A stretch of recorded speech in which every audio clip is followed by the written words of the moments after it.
সকলকে জয় যিশু।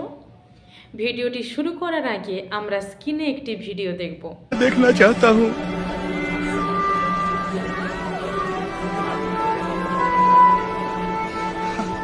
तो देखो, तुम्हारे विश्वास ने तुम्हें चंगा किया। मैं देख सकता हूँ। হালেলুয়া। ভিডিওতে আমরা দেখতে পেলাম প্রভু যিশু একজন অন্ধ ব্যক্তিকে দৃষ্টিশক্তি ফিরিয়ে দিচ্ছেন এবং প্রভু যিশু বললেন যে আমি তোমার জন্য কি করতে পারি। তখন ব্যক্তিটি বললেন যে আমি এই জগৎকে দেখতে চাই এবং প্রভু যিশু তার চোখে হাত রেখে স্পর্শ করে বললেন যে তোমার বিশ্বাসই তোমাকে দৃষ্টিশক্তি ফিরিয়ে দিলেন। হালেলুয়া। এবং এই ভার্সটি রয়েছে মার্ক সুসমাচার তার 10 অধ্যায়ের 46 থেকে 52 পদ। হালেলুয়া।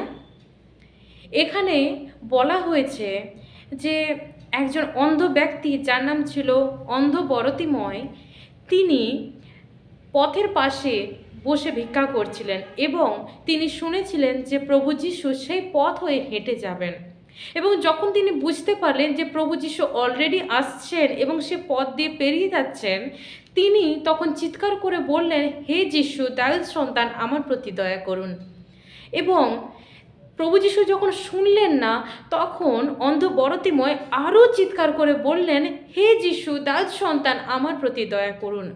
প্রভু যিশু যখন শুনলেন, তখন তার শিষ্যকে পাঠালেন এবং তার শিষ্য সেই অন্ধ ব্যক্তিকে ধরে নিয়ে এলেন, যার নাম অন্ধ বরতিময় ছিল। তাকে প্রভু যিশু বললেন, আমি তোমার জন্য কি করতে পারি? তখন অন্ধ ব্যক্তি বললেন, আমি এই জগৎকে দেখতে চাই। এবং দেখুন, প্রভুকে ধন্যবাদ দিই, প্রভু যিশু বললেন, তোমার বিশ্বাসই তোমাকে দৃষ্টিশক্তি ফিরিয়ে দিলেন। এবং সে অন্ধ ব্যক্তি বললেন, আমি সব কিছু দেখতে পাচ্ছি।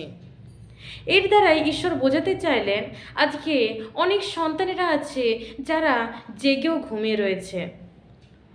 অন্ধ ভিখারি, সে কিন্তু জগৎকে দেখার জন্য এবং প্রভুর মহিমা করার জন্য সে কিন্তু উৎসাহিত হয়েছিলেন এবং তার বিশ্বাস তাকে কিন্তু আশীর্বাদ যুক্ত করলেন। আমরা অনেক সময় যখন প্রার্থনায় ফল পাই না, তখন আমরা প্রভুর দিকে আঙুল তুলি এবং প্রভুকে বলি যে তোমাকে এত ডাকার পরেও আমি কিন্তু ফল পেলাম না। সে 1 মাস হোক, 2 মাস হোক, 3 মাস হোক, তাই না? কিন্তু আমরা যদি অন্ধ বরতিময়ের দিকে দেখি, অন্ধ বরতিময় কিন্তু যখন চিৎকার করলো এবং দ্বিতীয়বার সে আরও চিৎকার করলো এবং আর্তনাদ করে প্রভুকে বলল যে হে যিশু, দাউদ সন্তান, আমার প্রতি দয়া করুন। আজকে আপনি যখন প্রার্থনায় উত্তর পাচ্ছেন না, আপনি আরও আর্তনাদ করুন, আর্তনাদ করে প্রভুকে ডাকুন, প্রভু আমার এই আশীর্বাদের প্রয়োজন। প্রভু আর্তনাদ শুনলে তার সিংহাসন থেকে উঠে দাঁড়িয়ে আপনাকে আশীর্বাদ করার জন্য ব্যস্ত হয়ে যাবেন। হালেলুয়া। আপনি আর্তনাদ করে প্রভুকে ডাকুন। এবং আমরা এটা জানলাম যে প্রভু যিশু বলল যে তোমার বিশ্বাসই তোমাকে দৃষ্টিশক্তি ফিরিয়ে দিল। আমরা যদি প্রার্থনায় উত্তর না পাই, তখন আমরা বুঝতে পারি যে আমাদের বিশ্বাস নড়বড়ে আছে এবং আমরা দ্বিতীয়বার কিন্তু প্রভুকে আর্তনাদ করে ডেকে উঠি না, যার ফলে আমরা প্রভুর হাতকে ছেড়ে দিই বা আমাদের মনে সন্দেহ জন্মে যায়। প্রিয় ভাই, প্রিয় বোন, আমি আপনাকে বলতে চাই, আপনি এটা করবেন না।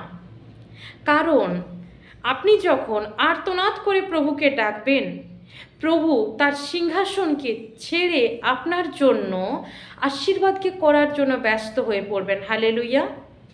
এবং প্রভুর বড় আশীর্বাদযুক্ত ব্লেসিং আপনি পাবেন। হালেলুয়া। তাই আমি এটা বলতে চাই যে আপনি অন্ধ বরতিময়ের মতো বিশ্বাস করুন এবং আর্তনাদ করে প্রভুকে ডেকে উঠুন। প্রভু আপনাদের প্রত্যেককে আশীর্বাদ করবেন। হালেলুয়া। সকলকে জয় যিশু।